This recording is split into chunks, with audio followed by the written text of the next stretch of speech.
역설이란 말이 무슨 뜻인가? 말이 안 되는 것 같은데 가만히 생각해 보면 말이 되는 그런 상황을 가리켜서 역설이라 그런다. 우리의 인생이 막다른 골목에 달아왔을 때에 우리는 종종 하나님은 어디 계신 거야? 라고 갑갑해야 합니다. 오늘 본문의 배경은 기원전 8세기 유다는 아수르라고 하는 큰 나라의 위협에 처해져 있습니다. 바로 풍전, 등화, 바람 앞에 등불처럼 흔들거리고 위태위태함을 지금 경험하고 있는 것이죠. 우리 대한민국이 주일날 아침 새벽에 북한군에 의해서 탱크를 앞세우고 휴전선을 이렇게 넘어서 이제 쳐들어오기 시작하죠. 이게 들어오면서 이 모든 아무것도 준비되지 못하고 휴가 가 있던 그런 부분에서 방어하지 못하고 방어선이 뚫리면서 점점 밀려가지고 부산까지 밀려가게 되어집니다. 그래서 부산 났다, 부산 난리 났다 그 말 있죠. 이런 말이 생겨나면서 다 막판까지 밀리게 됐어요.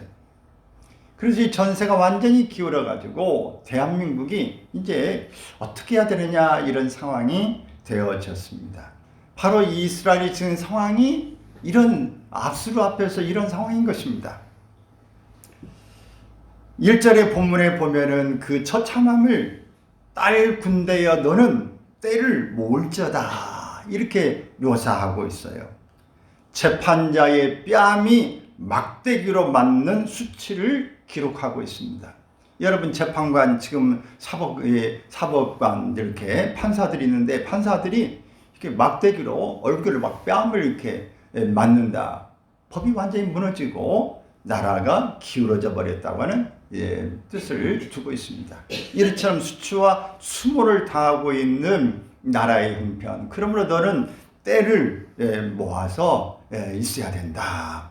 이런 위태위태한 상황입니다.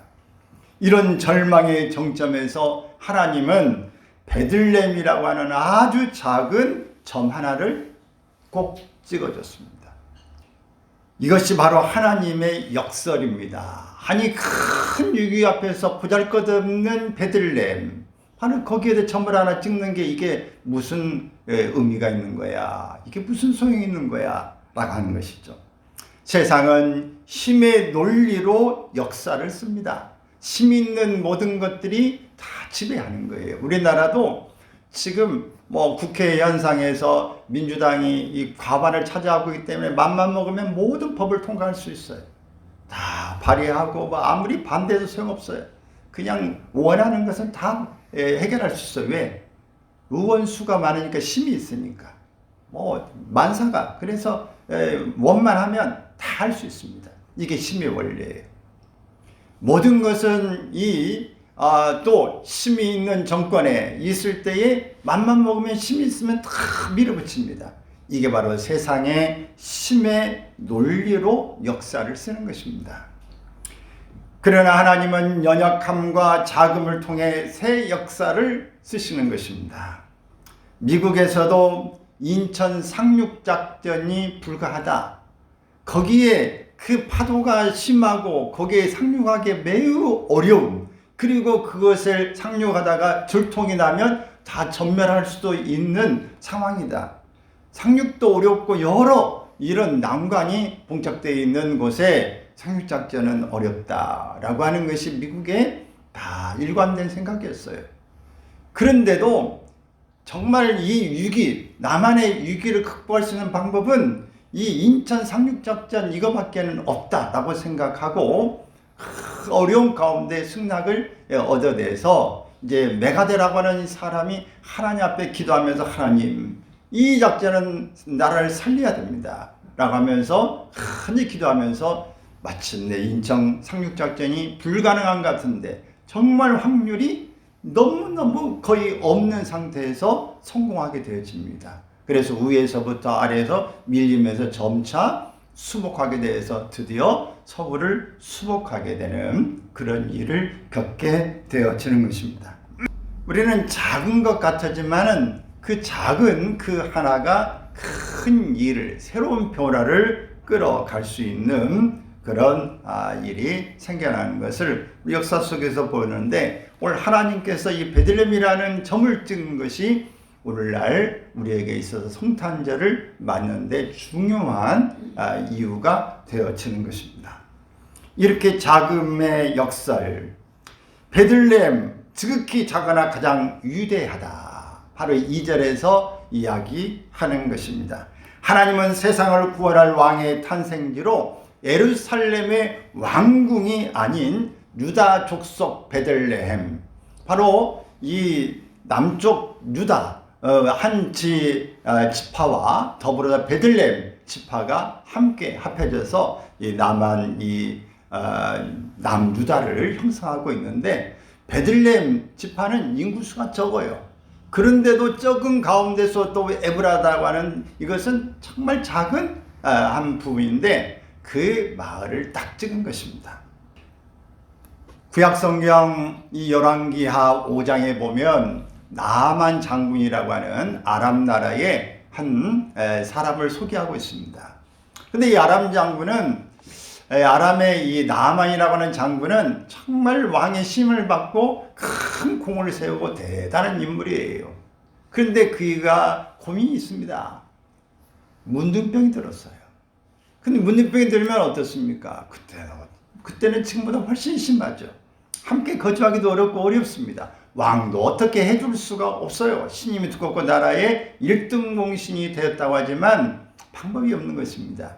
그런데 이 나만 장군이 그래도 자유로운 사람이 아니었을까 추측해 보는데, 이스라엘과의 전쟁 가운데에 한 소녀를 데려왔습니다. 가엾게 여기고 데려와서 자기 집에서 이제 시중을 들게 했는데, 나만 장군 주인이 이 문둥병이 든 걸 보고, 우리 주인께서 이스라엘의 선지자 앞에 서 있다면, 엘리사라는 선지자 앞에 섰다면 나음을 입었을 텐데요.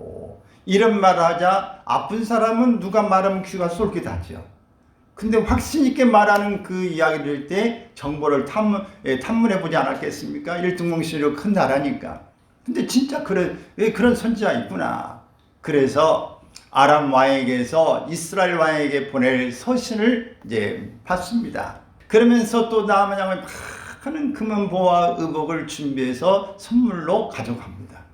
그래서 이스라엘 왕궁에 갔는데, 이스라엘의 나라의 왕은 정말 어안이 벙벙하고, 내가 어떻게 이 문둥병을 고칠 수 있다는 말이냐, 내가 하나님이냐, 그러면서 안절부절 이런 마음을 가지고 있을 때 엘리사가 이 소식을 듣고 이제 왕에게 보내서 그를 내게로 보내소서, 그렇게 해가지고 이제 엘리사에게 갑니다. 이제 병이 나았다는 그런 이야기가 있습니다. 바로 어린 소녀 하나가 한 말이 그 소녀를 통해서 그 아람 나라도 살고 나아만 장군도 살고 집안도 살려지는 일을 겪게 되어지는 것입니다. 작은 것이 큰 힘을 발휘하게 된 줄로 믿습니다. 미켈란젤로의 그 결함 있는 대리석의 이야기가 있습니다. 미켈란젤로는 르네상스의 거장, 아주 큰 이 부류의 작품들을 남긴 이 사람인데, 그는 명작 중에서 바로 다비다상, 이 조각을 할 때의 일입니다.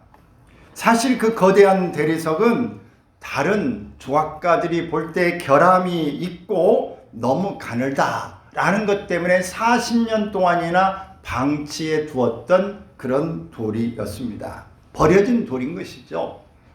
모두가 쓸모없다고 여긴 그 작고 결함 있는 돌 속에서 미켈란젤로는 골리앗을 쓰러뜨릴 용사의 형상을 보았습니다. 골리앗을 쓰러뜨린 사람이 누구죠?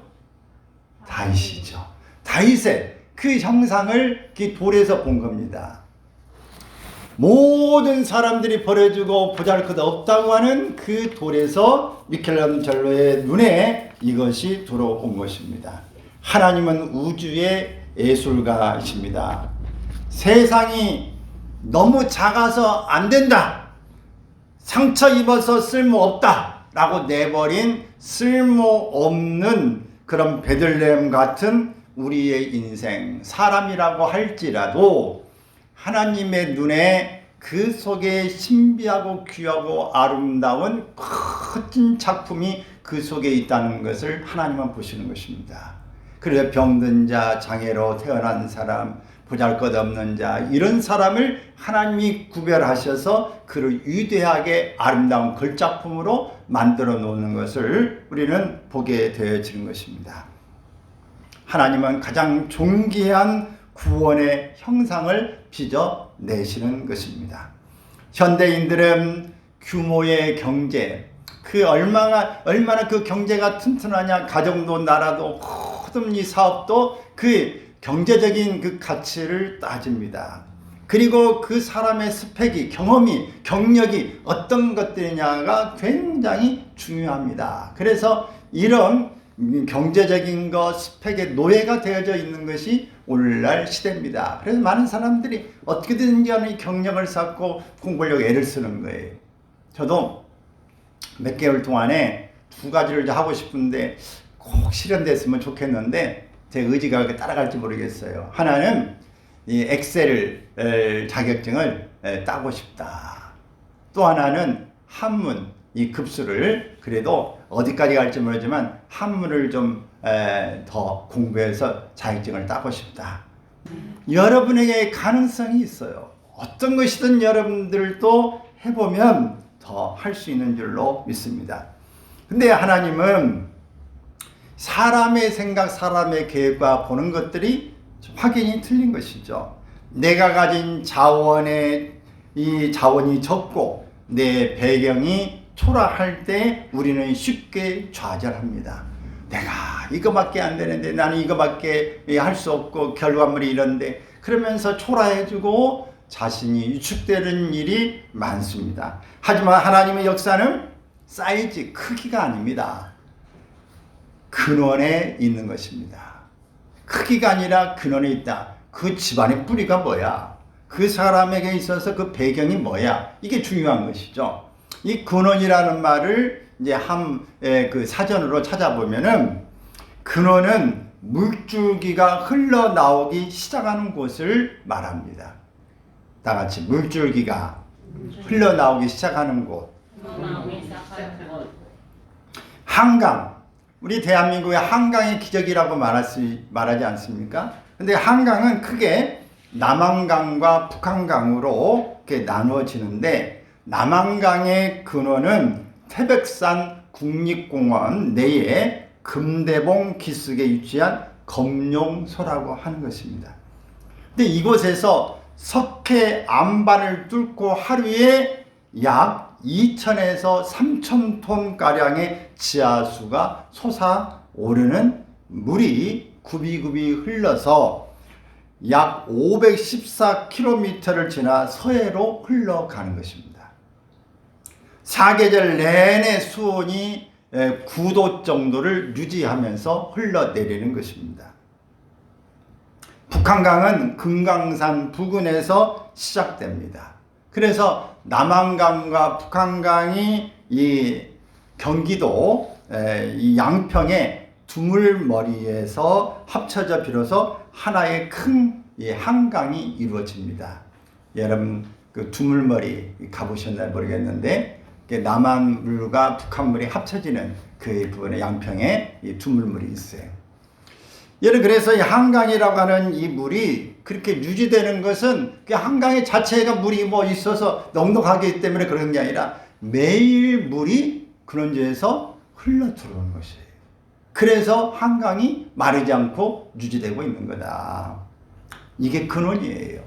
여러분, 우리가 사는 것이 그냥 우리 힘으로 살고 우리가 살기 때문에 그냥 뭐 아무 문제가 없다고 하는 게 아니라, 위에 근원적으로 흘러 들어오는 공기를 주시고 물을 주시고 우리의 몸에 체질적으로 자동 오토 시스템으로 이렇게 돌아갈 수 있도록 하나님 모든 기능을 주셨어요. 수술을 하지만은 수술하고 난 다음에 의사가 모릅니다. 사진이나 찍어봅시다 하지 몰라요. 우리의 몸에서 자생력을 가지고 항상성이라고 하는 것을 가지고 몸이 이 예전의 모습으로 유지되도록 모든 기능이 병균과 이 균과 싸워서 이겨낼 수 있도록 하고 우리의 몸이 기능이 회복되도록 계속 이 세포를 발생시키고 또 우리의 몸에서 막 한쪽이 약하면 한쪽을 몰아주는 우리의 몸의 구조를 하나님을 이렇게 만들어 놓으셨어요. 우리 근원자 되시는 우리 하나님을 의지하시길 바랍니다. 복의 근원 강림하사. 여러분 이 찬송 있지 않습니까? 우리에게 복의 근원이 누구다? 하나님이신 것입니다. 그러므로 이 근원을 여러분이 잘 알 때 놀라운 변화가 일어나는 것입니다. 지금 여러분이 작게 느껴진다면 그것은 하나님의 위대함이 드러날 가장 완벽한 무대가 준비되었다는 뜻입니다. 여러분이 작고 나는 무력하고 할 수 없다고 느낄 때에 누가 일하기 시작한다? 하나님이 일하기 시작할 가장 좋은 무대가 준비되었다라는 뜻입니다. 두 번째 역설은 기다림의 역설입니다. 자금의 역설과 함께 기다림의 역설. 우리가 상고 끝에 얻은 이 평강을 3절에서 이야기하고 있는데 3절에서는 이렇게 이야기합니다. 시작. 여인이 해산하기까지 그들을 붙여주시겠고. 하나님은 즉각적인 구원을 베푸는 대신 해산의 고통이라는 기다림의 시간을 허락하셨습니다. 구원의 간증은 그냥 이루어진 것이 아닙니다. 많은 사람들이 구원받고 내가 이런 위기 가운데에 간증을 하는 사람들의 그 모습을 보면 해산의 고통과 기다림의 시간이 있었고 난 이후에 행해지는 것입니다. 연극의 진행을 보면은 그냥 처음부터 그냥 머리 좋은 상태에서 아름답고 멋짐으로 행복하게 해피엔딩으로 끝나면 재미없어요. 그건 연극 보나마나 그런 걸 왜 보러 가요? 모든 게 잘 나가다 갑자기 위기가 오고 파국으로 가고 그러다가 정말 다시 회복의 단계를 견뎌서 나중에 다 마무리되는 이 과정에 와서 그랬으면 좋겠다. 어떻게 막 하다가 이 역전으로 이렇게 쫙 몰아가면서 아름다운 마무리를 이렇게 해 나가는 그것이 바로 연극이고 영화고 그게 소설이죠. 우리 인생이 그런 드라마틱한 그런 스토리를 가진 사람들이 바로 유명한 강사도 되어지는 것이고 그 사람들이 간증도 하는 것이고 이 사람들이 작품도 쓸 때에 정말 깊이 있는 그런 작품을 쓸 수 있더라라고 하는 것입니다. 여러분들의 그 얼굴에 굴곡이 지금 산과 이 골짜기가 많이 패여져 있는 분 속에 보면은 그 스토리가 다 있는 거예요. 그 스토리 속에서 말 한마디는 굉장히 무게감이 있는 것입니다. 여러분, 편안하고 문제가 없는 게 좋은 게 아니라 여러분 이런 우여곡절을 겪으면서 많은 과정을 겪은 사람의 그 말이 깊이가 있는 것입니다. 돈을 많이 가지고 있고 대단한 배경이 있는 사람의 말이 중요한 게 아니라 이름 모를 그냥 무명의 사람이지만 그 속에서 수많은 과정을 겪으면서 깊이 있는 그 사람의 말이 심금을 울리고 그 사람의 말이 우리의 삶을 새롭게 바꿔놓을 수 있는 영향력이 있다는 것을 기억하시기 바랍니다. 이 성경의 인물도 보면은 실패와 패배와 좌절을 겪으면서 성장하고 성숙함을 나타내는 장면을 볼 수 있습니다. 우리가 베토벤의 그 침묵의 교향곡을 볼 수 있습니다. 우리가 지난주에도 우리가 침묵은 말씀이다 하는 제목으로 우리가 말씀을 들었죠. 내가 들을 수 없기 때문에 청력을 잃었기 때문에 32년간 만든 인류 사상의 최고의 명곡 베토벤의 교향곡 9번 합창 교향곡인데 그 속에서 우리가 잘 아는 것 바로 우리 찬송가도 있어요. 결혼 할 때도 불려지고 두 개가 찬송가 똑같은 곡으로 나와 있어요. 환희 송가라고 부르는 게 있어요.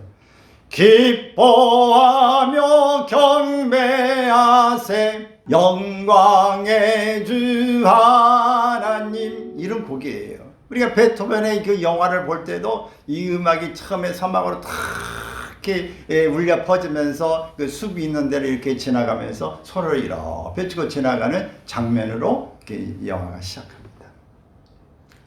그 위대한 곡, 자기는 들을 수 없지만 그것이 어디서 들려요? 작곡할 때 그 마음에서 이미 머릿속에서 그 장면이 그려지면서 이 음악이 펼쳐지는 것입니다.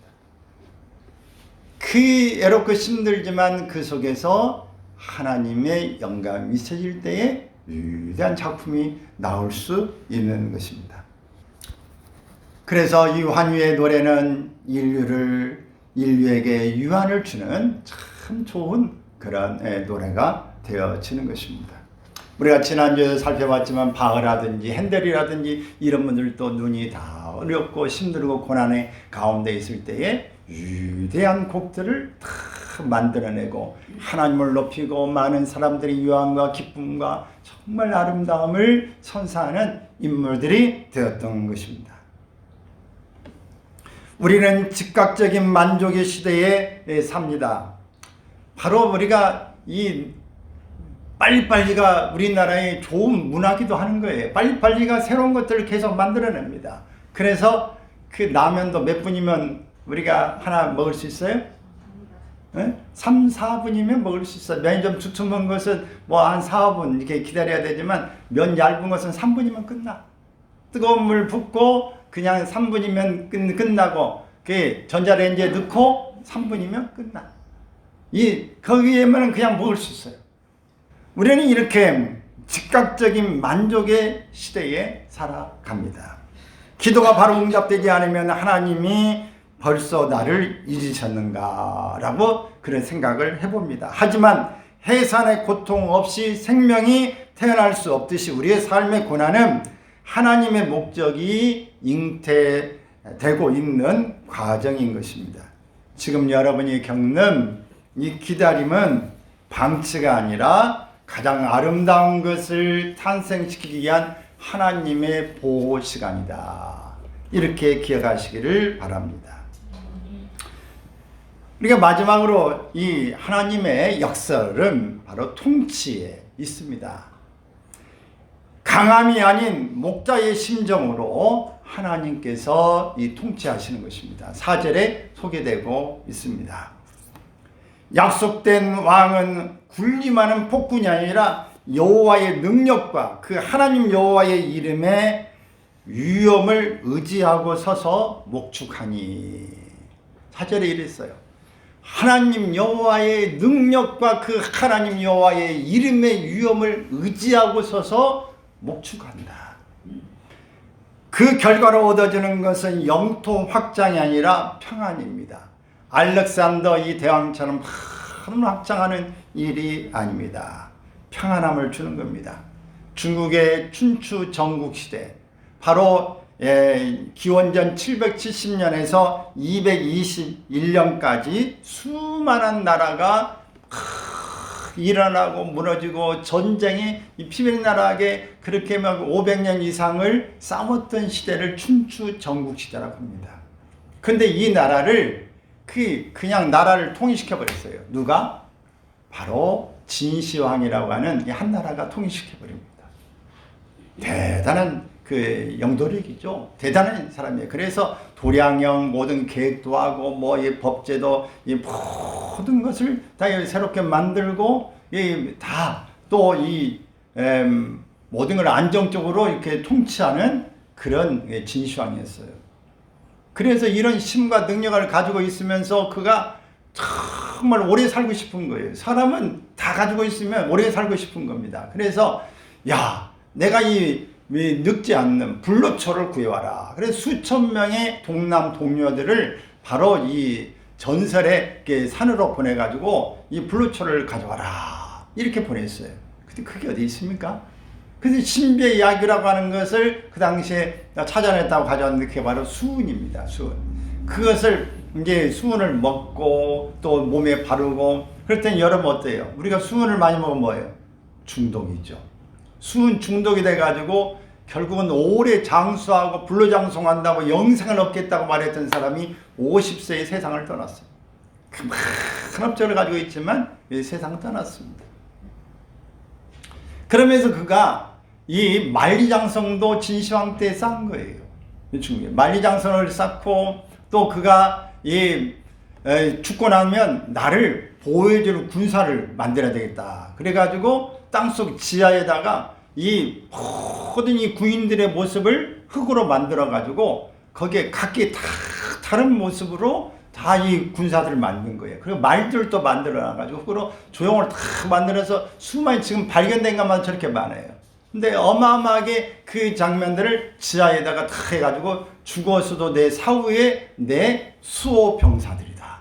말과 이렇게 해서 그 만들어 놨어요.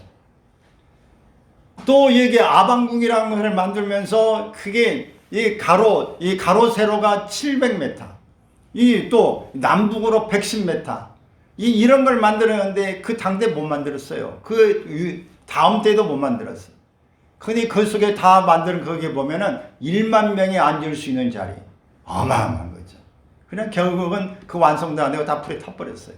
근데 이 전설에 의하면은 들려온 이야기는 그것이 너무너무 거대해가지고 타는 데만 석 달이 걸렸다. 그런 정도로 나오는 말이 있어요. 여러분, 인간의 힘을 가지고 그 강력한 통치를 가지고 세상 사람들은 이게 다 나타나기를 원하고 콘의 힘으로 모든 목숨까지 생명까지도 그런 모든 걸 다 내 수하의 사후에까지도 다 통제하에 두고 보호받으려고 하는 그런 말을 힘을 또 생각을 가지고 있는데 그게 사람의 생각은 거기에까지 미치지만은 실제로 성취는 하나님께 있는 것입니다. 인간의 한계가 적나라하게 드러나는 것이죠.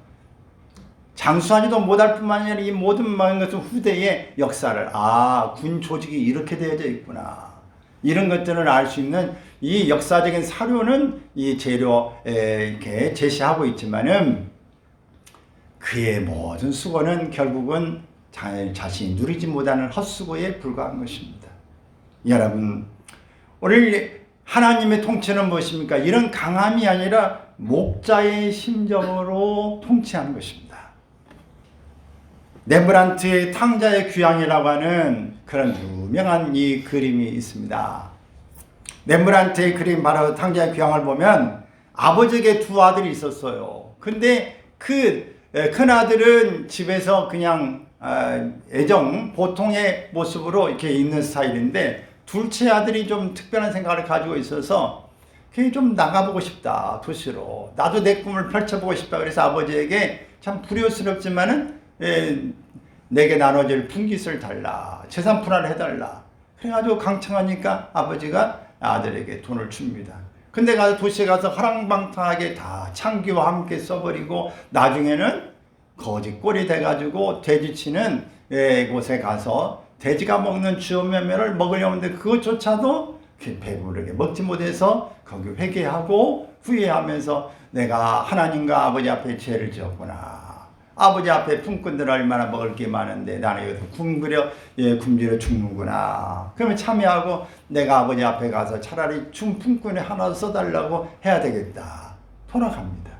그때 아버지가 그 늘 기다리고 있다가 아들이 오자 막 뛰어서 가서 품에 안고 그에게 가락지를 끼우고 신발을 신기고 그에게 모든 목욕을 시키고 새 옷을 입히고 반지를 끼워주게 되어지는 것이죠. 그리고 풍악으로 잔치를 송아지를 잡아서 잔치를 벌여주게 되어지는 장면을 봅니다. 근데 여기서 렘브란트의 그림 가운데 보면은 그 두 가지 특징을 볼 수 있어요. 저 그림에서 확실히 잘 보여지지 않지만은 이 아들의 이 발을 보면은 아들의 발이 한 발은 이 신발이 다 이렇게 한쪽은 신겨졌는데 뒤에가 벌렁벌렁 이렇게 되어 있고 한쪽은 이 신발이 깎이지 않고 다 아들의 한쪽은 벗겨진 이 발을 볼 수 있습니다.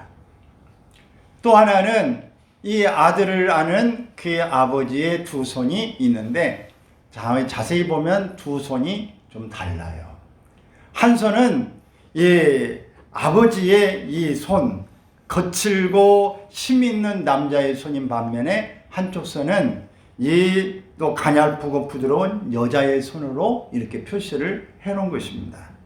이것은 한 손으로 아들의 연약한 부분을 감싸고 다른 한 손으로는 삶을 헤쳐 나가려는 아들에게 힘과 소망을 북돋워 주는 듯한 모습.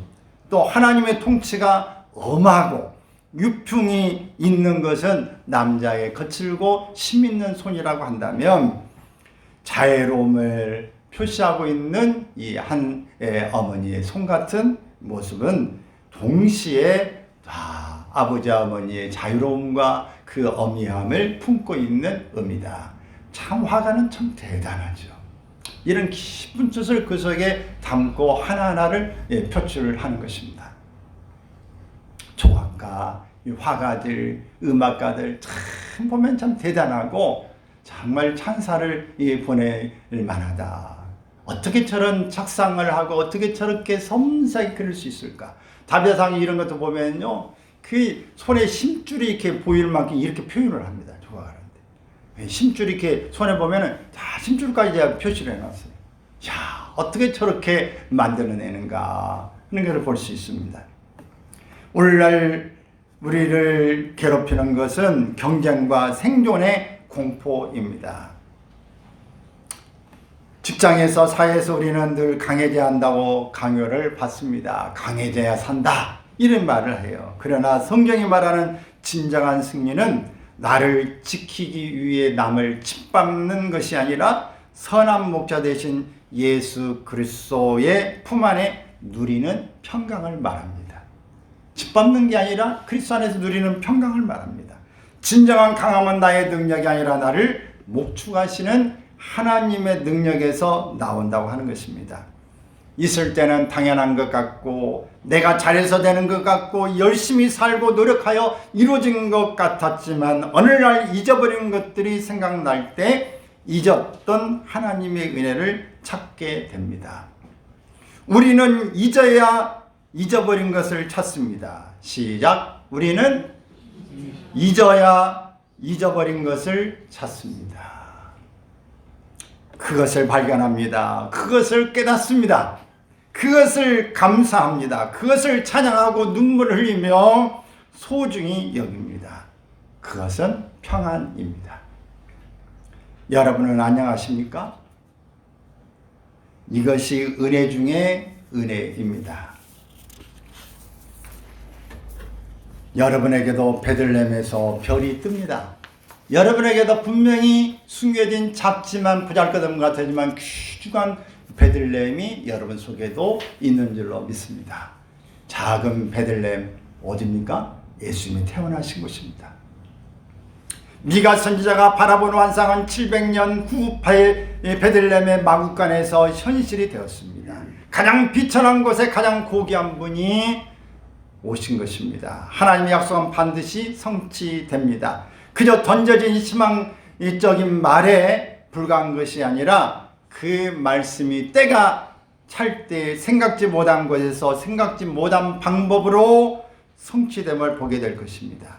그러기에 우리의 아버지, 우리의 하나님이 되시는 것입니다. 사랑하는 여러분, 지금 여러분의 삶이 일전처럼 뺨을 맞는 수치와 곤비함 속에 있습니까? 혹시 여러분 갑갑하고 힘든 문제 속에서 있습니까? 그러나 기억하십시오. 하나님은 작은 곳에서 고통의 시간을 지나 선한 목자의 평강으로 여러분을 인도하시는 것입니다. 일찍 주의 뜻을 따라서 살아가게 하시고 주의 크신 사랑 베푸사 따라가게 하소서. 선한 목자 구세주여 항상 인도하소서. 선한 목자 구세주여 항상 인도하소서.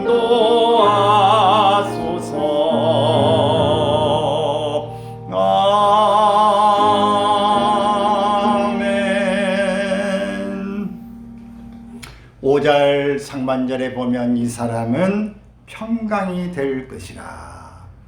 이 약속의 말씀이 오늘 살아가는 여러분과 자리에 누워 고통스러운 시간을 보내는 이들과 마음의 그늘이 깃들어 기쁨과 소망을 잃어버린 분들의 심장 소리가 되기를 바랍니다. 평강이 있을지어다. 너에게 평강이 있을지어다. 예수님 부활하시고 고통스러운데 불안한 가운데 두려움 가운데 있는 그들에게 말씀하신 것처럼 오늘 하나님의 평강이 여러분에 임하기를 주의 이름으로 축원합니다.